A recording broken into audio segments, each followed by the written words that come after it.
Hi, welcome to my channel. I'm Omega, and today I'm going to be talking about Brave Writer, and I'm going to be answering a lot of the frequently asked questions I get about how we use this in our homeschool. So let's get started. So the first question, what is Brave Writer? The short answer is that it's a writing program. The long answer is that it is so much more than that. It is a lifestyle that you can apply to all areas of your homeschool. Julie Bogart, the creator of Brave Writer, has so many great videos explaining this, and she is much more eloquent than I am. So at the end of my video, I will be linking to a few of her videos, so be sure to check those out.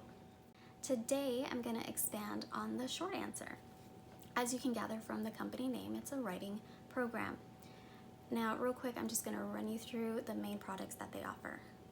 First, they have the Writer's Jungle, and this is the guide that teaches you, the parent, how to teach writing. Next, they have writing programs called Jot It Down, Partnership in Writing, Faltering Ownership, and Help for High School. And these are programs that have projects in them that help your kids get writing. Next, they have their literature guides, and this is the Arrow, Boomerang, Dart, and the newly released Slingshot. And these teach the mechanics of writing using living literature. Next, they have a load of classes that you can sign up for, taught by their Brave Writer coaches, who are all published authors and homeschoolers. Lastly, they have the Brave Learner Home, and this is an online community that you can join and also get coaching and training on how to implement all the Brave Writer products. So seriously, great stuff that they offer. I'm going to leave the link to their website down in the description. Be sure to check them out. So, what do you buy? That's the number one question that I get asked is, okay, I've checked out Brave Writer. It all looks great. What do I buy? I heard about Brave Writer back in 2017, and I got all excited about it, and I bought the Jot It Down and the Writer's Jungle, printed them out, flipped through them, and thought, this is revolutionary. Look at all this information. We're going to implement it tomorrow. And then the next day came, and I'm in the thick of raising my kids and teaching my oldest, and all of a sudden, all the many pages of wonderful information seemed way too daunting. So on the shelf they went, and they stayed there for about a year. When I finally did get around to reading the Writer's Jungle, it was revolutionary for me. It affirmed the belief I had that writing is about getting the story out of your head and onto the page, and that editing was a whole separate thing. To me, you don't have to be a great editor to be a great writer. You just need to employ one.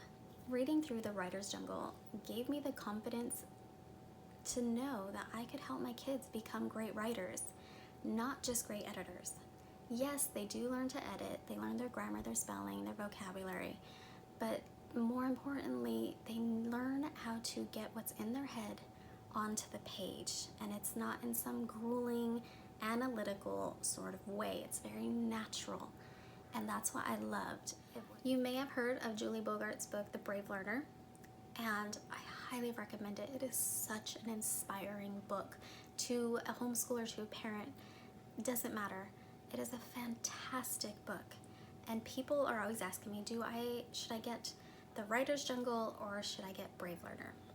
Now, full disclosure, I am a recovering curriculum junkie, so I have both. As a matter of fact, I have all the writing programs and a fair number of darts and boomerangs and arrows. But when asked about Brave Learner or the Writer's Jungle, I like to say that the Writer's Jungle is the instruction on how to do Brave Writer. The Brave Learner book is the inspiration you need to do the instruction part. Along with the Writer's Jungle, I had purchased Jot It Down, and this was a nice paved path for me to follow, that it was easy to implement all those wonderful things I learned in the Writer's Jungle. People ask, how do you possibly make this work when you have 4 kids at 4 different levels? And the secret to this is I pay zero attention to the age and grade recommendations. They mean nothing. Like, for instance, recently we did the Jot It Down fairy tale project, and guess what? We all did it, from my then 7-year-old to my 15-year-old. Obviously, I expect more from my 15-year-old than I do my 7-year-old. Whereas my littles would give me 1 sentence to a paragraph along with their drawing of their picture, my 15-year-old would write whole papers. He'd do research on the origins of the fairy tale, or compare, how one Cinderella from one country was similar or differed from a Cinderella from another country. So you can make it as complex as you want, or you can make it as simple as you need. And that is the beauty of Brave Writer. It's so easy to adjust it for your family's needs, and that's exactly what I've done. Maybe your kid hates fairy tales. That's fine. Change it to something that they love. Maybe they love superheroes or dinosaurs or race cars, or hey, video games. Does your kid love video games and talk to you about Minecraft nonstop? Use that opportunity, use that excitement and that joy, and help them write a story about it. So, when they're telling you about the house they built in Minecraft and taking you through all the rooms, jot it down.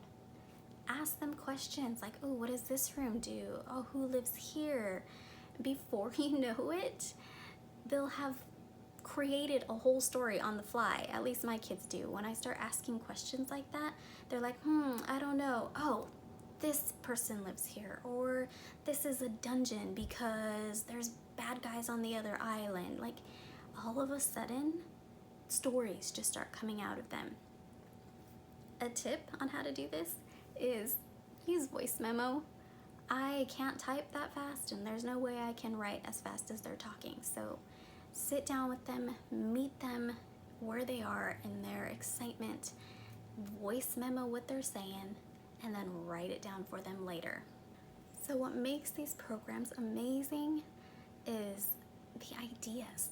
That's what you're looking for. So it doesn't matter if it's for a young age or if it's for an older age. Look at the one that looks interesting to you and then adjust it to work for your family. Because I don't know about you, but I tend to run out of inspiring, enchanting ideas to bring my kids and invite them into learning and to build that love of learning. And Brave Writer has done the legwork for me. They have amazing ideas, and I just adapt it for each of my kids. Before I get into the guides, I want to talk about the books that go along with them and how we get them read. So Read Aloud is the core to our homeschool. Everything revolves around it. And we tend to read between 2 to 5 books a month. And I know that sounds crazy. When you hear me talking about this, or if you watch my old video and you see that I had a rotation of Arrow Boomerang, that's because I would rotate between reading aloud the Arrow or reading aloud the Boomerang. Do you have to do this? No. You can pick 1 book a month and just work through that 1 book. Don't feel like you have to do the Arrow and the Boomerang. Maybe rotate. 1 month you do an Arrow, the next month you do a Boomerang. If it's feeling too much, make it whatever works for you. That's great about the program. You can slow down, you can speed up. You can read the whole book beforehand and then do the work, or you can read the book and do the work. It just, whatever you feel like doing. That's really what it boils down to. Oh, and one more thing. If you're reading a book that you hate, that your kids hate, then just drop the book. There's no need to finish it. There are so many other great books out there that can fill that space. And if you're thinking, but this is like an acclaimed book, everybody loves this book, it must be good.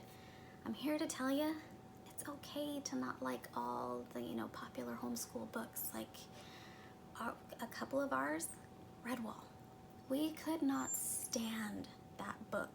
We got maybe halfway through and it was like torture. It started like, we'd go to read aloud and it was like, oh, I don't want to read this book. And so I finally was like, you know what? We all hate this. We don't have time for this. This is, we don't have time to be hating a book. There's so many other books we want to read. So we dropped it, never finished it. Another one that I'm actually a little nervous to say we hate is Little House on the Prairie. We have tried like 5 times, basically with each of my kids. I'm like, okay, we'll revisit it. Oh gosh, we can't get through it, you guys. It is awful for us. And I know it's like, on the top for homeschool books. We just can't do it. We've tried, and I think I'm finally okay with like, you know what, we're done trying. So let's talk arrow, boomerang, and the dart. I'm not gonna mention slingshot because I haven't used it yet. So anyway, I get asked the question, which one do I choose? Like, do I get the arrow for my older kid, the dart for my younger kid? Same principle applies. I don't pay any attention to age or grade recommendation. We pick our books based on what we want to read. So maybe you're saying, but the dart books are like way below my kid's reading level. They're not gonna get anything out of it. And what I say to that, because I hear it a lot, is if me, the adult, reading the kid's book can learn something new, gain a new perspective, or just be entertained, then it's a worthy book. It doesn't always have to be about progressing to the next reading level. It can just be about gaining a new perspective or experiencing something that you otherwise wouldn't experience. I mean, that's what reading is, right? It takes us to a new place and shows us new things. On the flip side, that book is too advanced for my kids. They're not going to comprehend the story. I'd say read it anyway. If it's a book you want to read and love, just read it to your kids. Like last year when we did Emma, 2 years ago? I can't even remember. 2 years ago when we did Emma, I had briefly, for a short time, said, Connor and I are just going to be working on the boomerangs. But then the books were good, and I decided, I want the other 3 to hear these. So we just added the boomerangs to our rotation, and you know what? They loved Emma. Did they get every little detail of it? No, but they got the gist of the story, and they loved it. So that is the reading side of it. As far as doing the work inside the literary guide, that I just adapt for my kids. If it's a boomerang, I simplify it for my littles. If it's a dart, I beef it up for my olders. So maybe you're saying, oh my God, that sounds great, but I have arrows, I've gotten the boomerang, and I just don't know what to do with them. So I'm gonna show you some samples of what I do to make these literature guides work for us. Okay, so let's dig in. I am just going to refer to all of these as arrow because it's what we use the most of. Most of the examples you will see are from the arrow. Okay, so when you get your issue of your arrow, it comes with a set of guidelines. Read the guidelines. This tells you how to teach the arrow. I've even used these to create my own arrows for books that Brave Writer hasn't gotten around to. So at the beginning of each issue, there's a section that goes over the skills that will be covered in that guide. Each issue is divided up into 4 weeks, and each week has a passage from the book that's used for copywork and to highlight the skills being covered for that week. The next several pages consist of 4 sections titled Why This Passage, What to Note, How to Teach This Passage, and Grammar Notes. So what I do is I take all that information and I write it out on the Copywork page. So let me show you what that looks like. So here are some samples of my kids' work from the arrows. So as you can see, just by looking at what's written on the pages, you have an idea of what was being covered during that week. So right here we were studying imagery, setting, parts of speech, nouns and adjectives, proper nouns. Over here on this page we learned about protagonists. We learned where Vietnam was. We studied prefix and suffix, apostrophes, moody words that he didn't fill out. On this one, it looks like I focused more on spelling for Fiona. She did periods and commas, and then she did a little copywork at the end. So it's super simple. Just take what you're studying for the week and transfer it to this sheet. That's how I use these sheets. Their copywork is done like on Copywork paper. I use Handwriting Without Tears paper for them to copywork on. So here's a sample of Connor's, and it's from a Boomerang. It's Little Women. He would underline alliteration in pink, proper nouns in green. On this one he was doing spelling words in green. He learned about the two semicolon rule. He wrote down the moody words. We learned about plot-driven, character-driven, and it looks like using other words other than said. So grumbled, sighed, added. So just by looking at them, you can see what was covered during that week. So that's the way that I do that. I just take what's in the guide and I transfer it to here. So when I go through these, I read what we're learning for the week. I pull out key points to teach through discussion, because that's usually how we learn, is through discussion and conversation. And then I ease us into the passage. I don't just read out what it says in the arrow. If that's what you want to do, then go ahead and do that. That's just not how I like to teach. So moving on. Now let's get to the adapting the curriculum to work for me. Last we saw was this page, Connor's sheet from the Boomerang for Little Women. Now I'm in the same sheet for Fiona. So Fiona, when she did this, I think was 5, around there. So what I did, if you look, is I wrote her name out in different colors for each letter. Then I had her go through and circle those letters from her name with the right color.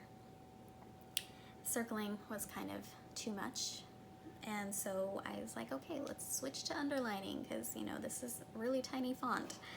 So that's what she did. Did she find them all? No. Did I care? No. She was 5 at this time. It's not like she's going to learn about, you know, plot-driven, character-driven, alliteration.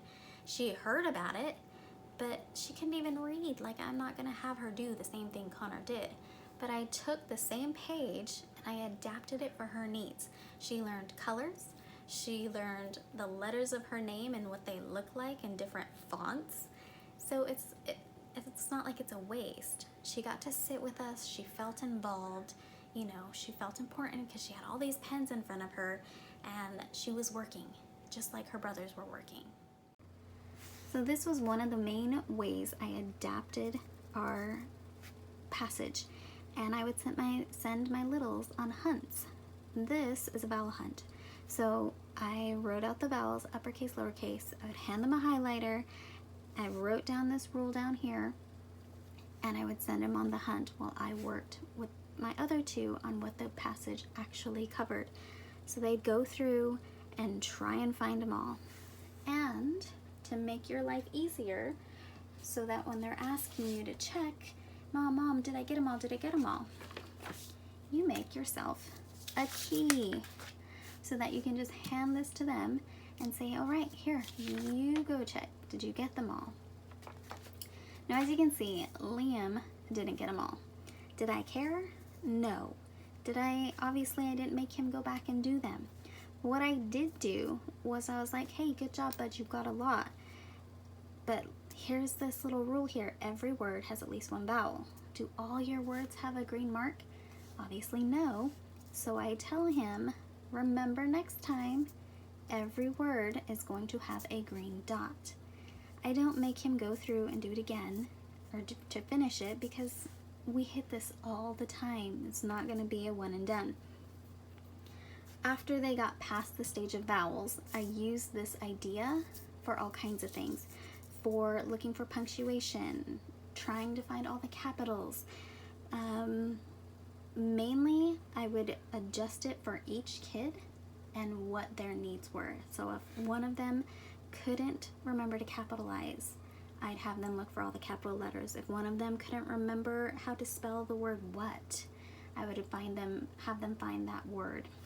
So I adapt it for each of their needs. So these, I don't know if you're familiar with this. I got this idea from Spell UC, and I would use that same principle in our passages. They would look for endings, silent letters, the vowel chunkings, the consonant chunkings. So I adapted it to fit their needs and what they were working on and focusing on. So moving on from that, another side of the arrow is copy dictation. First, I'm going to cover how we do copy work. Okay, so I didn't make my kids, okay, no, that's wrong. I didn't make my younger 3 do copy work. I was a different homeschooler when I started out with Connor, so he did a lot of writing when he was young. Then I evolved, I grew, and I learned to cue off of my kids. So my younger 3 basically decided when they were ready, that's when they did copy work. So for instance, Fiona, she started copy working from the time she was like 4 years old. She'd scribble in her notebooks, and she'd scribble on notebook pages on the wall, wherever she could find. She'd make words with rocks. She's really into writing. And so she started copy work when she was, I think, 5, like actual copy work. And then by 6, she wanted me to start doing cursive. So I would write it out in cursive and she would copy over it. Liam started when he was 7 or 8. And he was fascinated with typing. He had an iPad, and we had those wireless keyboards, and he would just type away. And he loved that. Was it a big deal to me that he wasn't like writing with his hand? No, it wasn't. He's still learning to look and copy. And honestly, like, typing's a hard skill for a 7-year-old.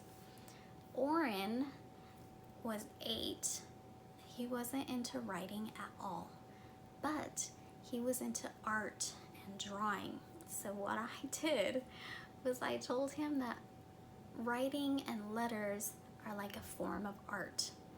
You have the curves and you have the lines and the angles. And so he was like, all right, that seems kind of cool. And he started writing with a quill and a little bottle of ink. That was the start to his copy work. So you do what works for your kids. You find a way to get them interested in it. We did, what Julie says. My kids loved when I lit a candle and we would all sit down and copy work. It made it magical. Have some treats, throw some fruit in a bowl and put it in the middle of them, and everybody copy works for a little while. They totally love it.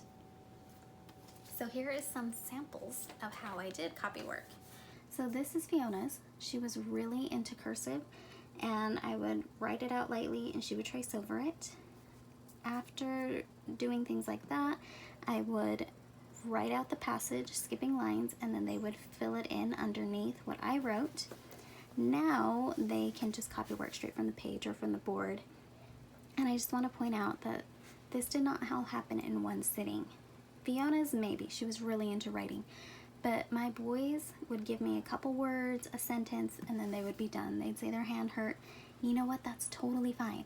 If the passage is too long, then, don't make them do the whole thing. If their hand hurts, don't make them do the whole thing. They'll get it eventually.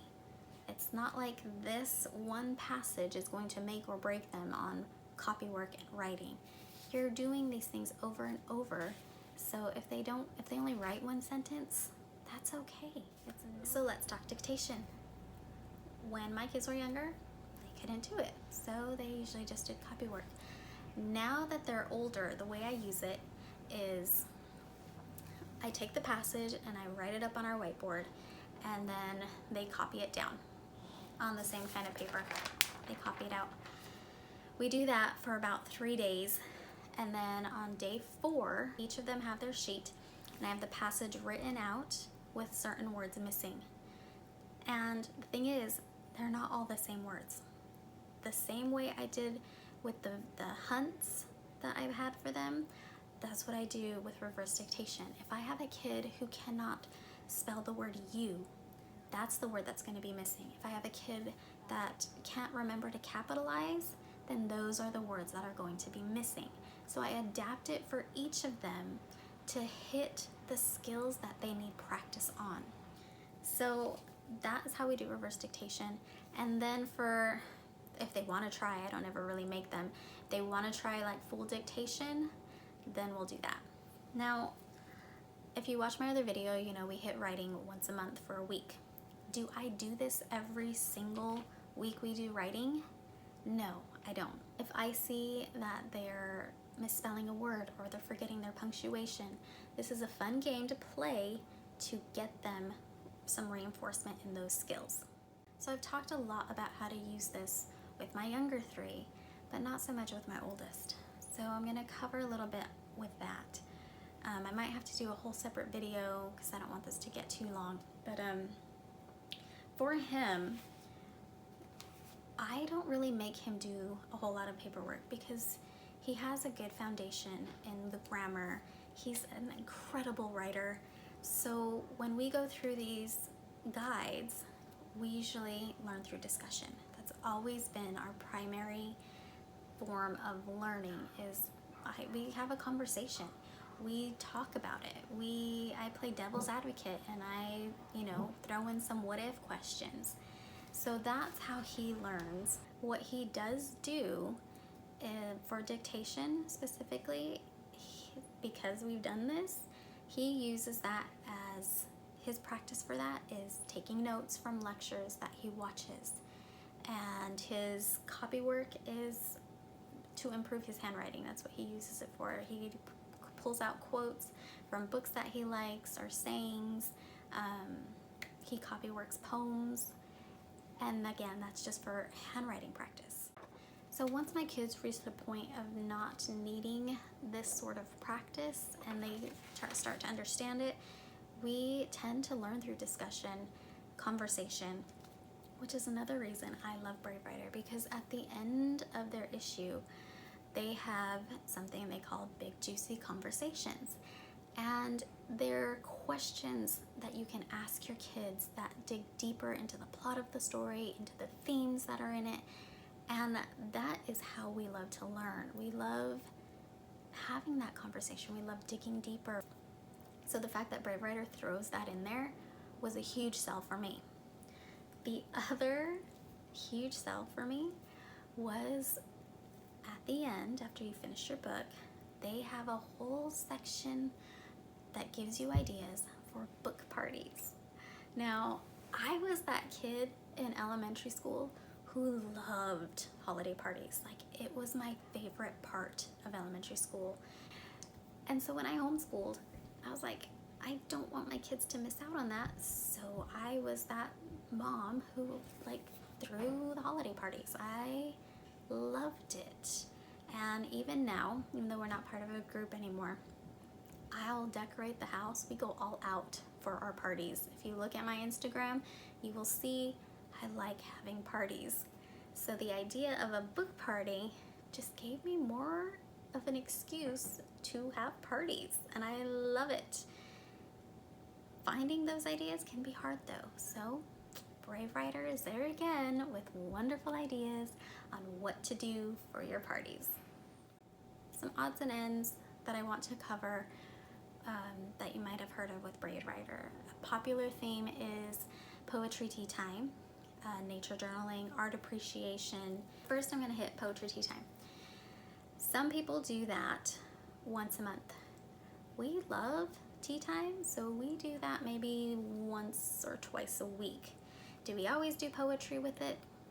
Not usually, honestly. We just use it as a, break in the afternoon. We have some treats, we have some tea.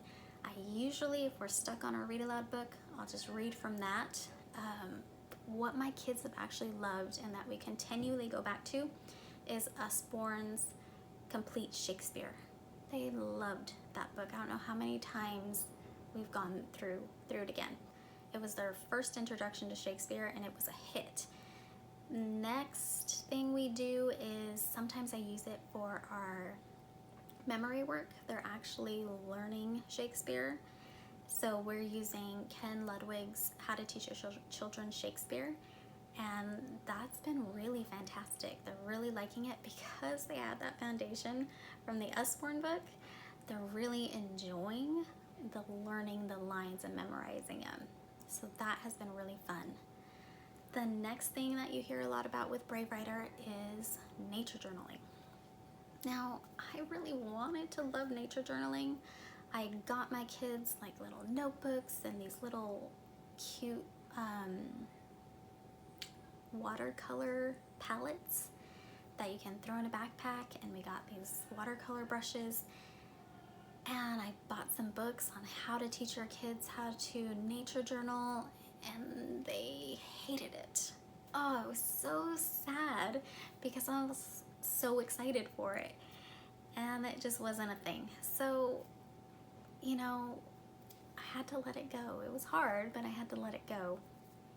Another popular theme in Brave Writer is art appreciation. And what I do with that is I have Usborne Books. Yes, I love Usborne Books. Full disclosure, I am an Usborne book lady.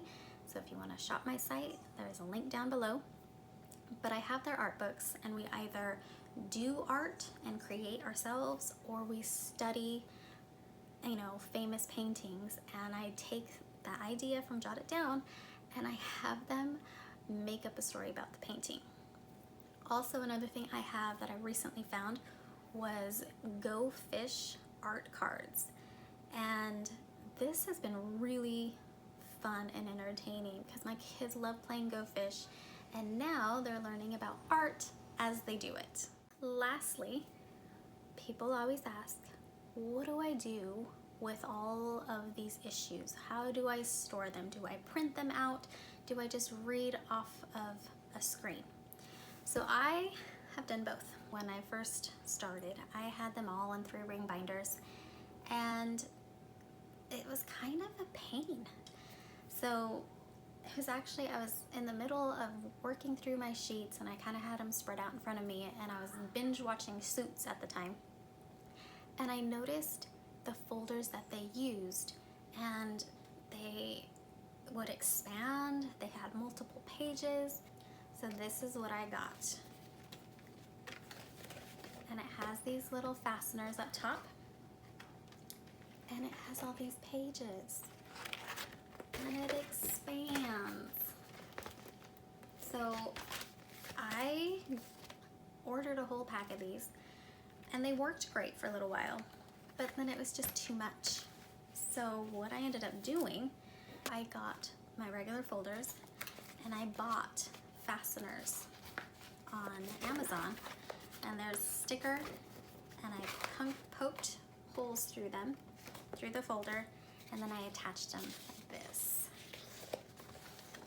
And then you can just go through them. I got a 2-hole punch so that I could do my sheets. But then again, I was like, oh, that's still not perfect. So I had the bright idea to poke them on the sides instead of the top. This is how I store my arrow boomerangs. So, because I'd be, like I said, I'd be rotating between them. So I would work on an arrow one day, and then we'd work on the boomerang the next. So this worked so well. This was my favorite way. And I print them out. If I was working on the arrow, I fold it over, and it's like a book, right? You just fill everything out. I'd highlight my stuff that I needed. When I need to switch over, just turn it over. There's my boomerang. Super easy. and then it all folds up. It was easy. I didn't care if it got bent. It was nice and pliable, unlike the other ones. These ones were great for storing my kids' work. I love it for that. These were golden for me. It was huge. So, loved it. Then, I got in an argument with my printer. We always seem to have a conflict. I'm sure lots of you have conflicts with your printers as well, because it seems to be a running theme as a homeschool mom with the printer. After my printer and I went our separate ways, I found an app that I use now that I can just send a digital copy of these to my kids and they fill it out in the app. And that is the Notability app. So each of my kids has an iPad that they do all their schoolwork on. I got these pens pretty cheap. They're like 20 bucks. So that is my new way of storing my arrows and my boomerangs and all their copywork pages and everything like that. I just do them on the app and then I send a copy to each of my kids and they fill it out there. All right, I am going to be wrapping it up for today. I really hope you guys enjoyed the video. If you have any questions about anything I covered, or if you have suggestions for homeschooling videos that you'd like to see, go ahead and leave me a comment and I'd be happy to start making more content like that. Also, I'll be leaving links in the description for the products I mentioned, as well as a link to my Usborne website. Don't forget to go check out Brave Writer and watch those videos from Julie Bogart. Thank you guys for watching. Don't forget to like and subscribe, and I will see you next time.